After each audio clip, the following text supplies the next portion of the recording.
Good afternoon, everyone. My name is Rose Tuliashe Medera, and I'm glad you're watching this.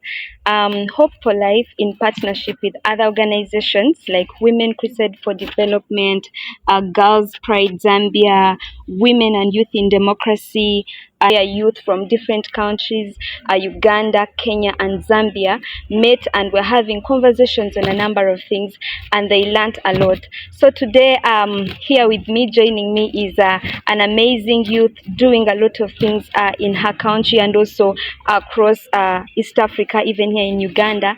And she was part of this amazing workshop, and she's going to be sharing things with us.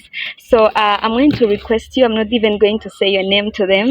I'm going to request you to introduce yourself to them, tell us what you do and what you're involved in as a youth.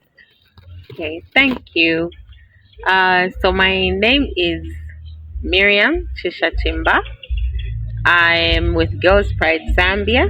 I serve there as the board chairperson, but really I've been there from nearly after when it started, and I've been part of several uh, uh, steps of growth of the organization. So it's very amazing to watch it grow today, to be able to partner across the region and several That's really countries. amazing. So I'm really proud of the work and just really happy to represent Girls Pride. Wow, we are also proud of you, the things you do, and the ability for us even to learn from you.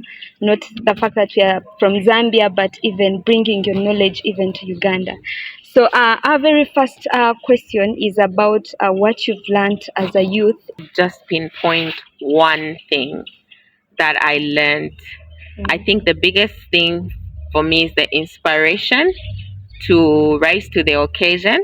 As a young person, I interacted with so many wonderful young people, hearing their desires, their wishes for our countries and the future of democracy in Africa.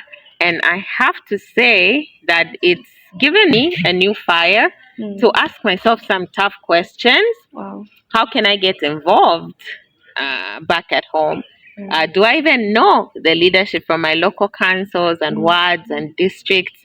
And also that as a young person, I have the responsibility to step up, not only in leadership, because I think we had a session on leadership, the need to step up in leadership, but also ask myself, what am I really doing in my community that I need to know more, I need to do more, I need to have the heart to find out what is going on in these civic spaces so that I can have a voice. Wow. That was big and deep.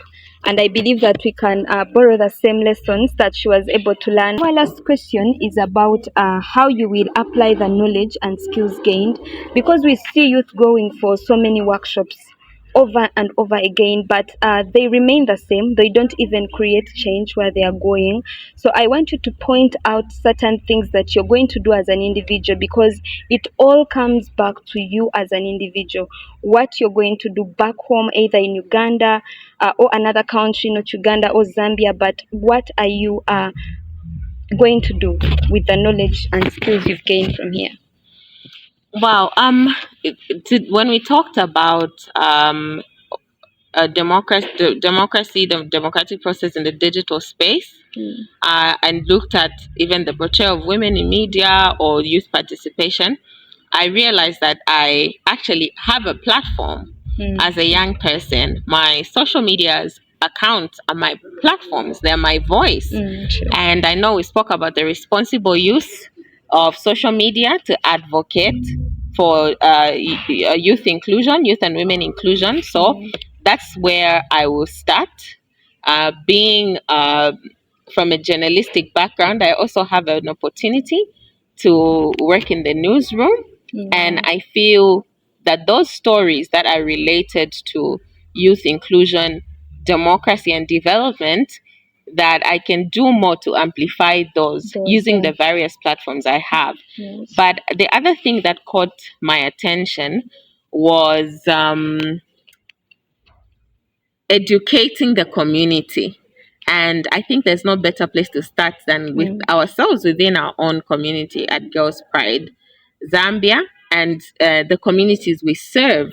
So I saw young people doing amazing things, forming coalitions to educate their own people about peace, about process. And I'm so inspired, and I want to go back home and do that. Wow. And be an ambassador for democracy, for peace building, especially as Zambia will be going towards elections in 2026. There's no better time than to get all this knowledge that I've gained to do what I can, where I can on my social media, but also to help train even our members at Girls Pride. There are over 200 and 85 members, to help them get equipped also as ambassadors of democracy, and just to educate ourselves on this time, how can we get involved and keep our leaders accountable. So that's how I plan to use this knowledge, and I'm so excited. Wow, thank you so much, Miriam. I think each one of us is inspired by what she's going to do, like I am, because it's not about waiting to take up a seat in parliament or to say that I'm waiting to maybe go for presidency, but you can begin with what you have. She has said what she has and how she's going to use it, and you have maybe a Twitter handle, maybe you have you can use your WhatsApp statuses to make a change and to create a change in your country and in your community. So thank you so much for listening, and give all the flowers to Hope for Life and all the organizations that partnered with this